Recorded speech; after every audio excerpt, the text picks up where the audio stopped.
quarterback Deshaun Watson not playing again after playing in just a half a dozen games last season. How do we go about talking about the Browns as we enter the regular season with them once again, with Deshaun Watson as their quarterback, but we just don't know what version of him we're getting? In my opinion, they have to take a play from the Denver Broncos playbook and just move on. You move on. I think sometimes franchises, you get into a situation where you invested so much money into a player and it's not working out and you're just hoping and praying that all of this money just... Listen, Myles Garrett isn't getting younger. Nick Chubb isn't getting younger. Denzel Ward, Grant Delpit, David Njoku.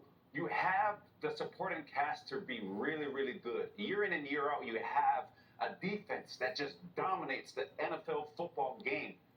But your quarterback hasn't been able to produce like how you're hoping them to. So in this situation, it's just one of those things where, hey, it was something that we were hoping worked, but it hasn't. Let's move on. Let's take advantage of what we have, and the window is now. So that's my opinion. Yeah, I hear you. Huh? Do you agree? I don't agree to move on from Deshaun Watson. I'm probably one of the very few people that still believes in Deshaun Watson. I know we have not seen, Deshaun Watson play in, more than 6 games since 2020. I mean, and that's when he was playing at a high level. Obviously, there's been off-the-field issues. There's been injuries. And this could be the very first year we see that. Like, he could be a candidate for the comeback player of the year. I truly believe they've got all the weapons around him, from Amari Cooper to, obviously Joel Blantonio, Myles Garrett on the other side, Denzel on the other side. Like, this is a solid team. And the way they looked last year with him, without him, this is a good team. So Deshaun Watson, really, to me, the pressure is off. Like, you got dogs around you. Like, you're ready. You're set. Now all he has to do is just put in the mentals. I mean, from a front office standpoint, Manti, you're talking about, like maybe, because being forced because they put all this money into it, they really don't have another option. Like, you could go with Jameis Winston, right? You could, but... Can I interest you in some Dorian Thompson-Robinson? DTR, no, I'm cool. I'm cool. But to your point, I know. Your tires. I'm cool. Deshaun Watson is, you paid $230 million. You're going to get everything you, like, I know if I bought something for $230, I'm going to get everything out of it. Even if it starts to break down, I'm going to get everything out of it. I think Deshaun Watson's going to be comeback player of the year. Oh, wow. Okay, so we're throwing that. I think that's fascinating. We run the gamut in this conversation, and that's what makes them interesting. From move on to comeback player of the year. Here's just some facts, okay? The Browns traded three first-round draft picks for him, plus some more picks. They signed him a 5-year, $230 million deal, fully guaranteed. At this point, he still has over $130 million, fully guaranteed, left on the contract. So, like, they're in bed with Deshaun Watson, and he ain't leaving. I don't know if they know what he's going to give them. I don't know if I know, if you know. The fact is, and Akbar hit on this, Deshaun Watson has not had a full, complete, quality season since 2020. That's the COVID season. It's been that long.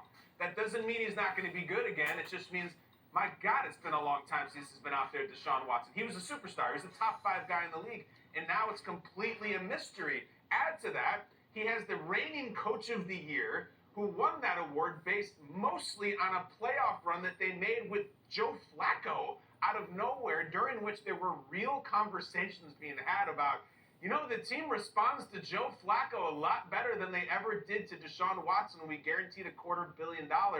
Notice that Joe Flacco is not there anymore, of course. We got him the hell out of there because we can't have that conversation.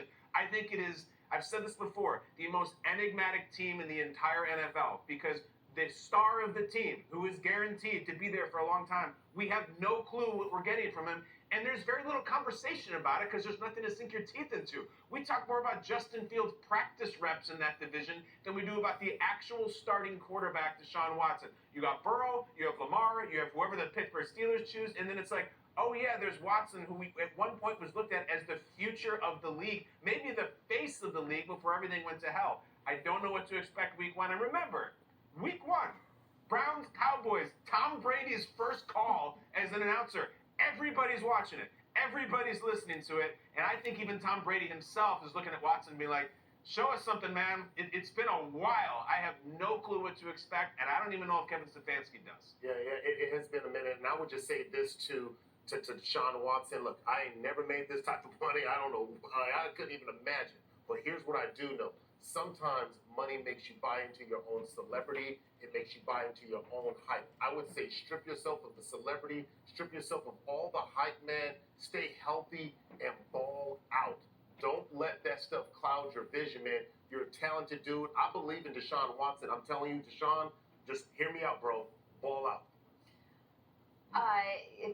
There's a lot of pride on the line between the quarterback and the organization that put their money behind him as well. It'll be interesting to watch unfold.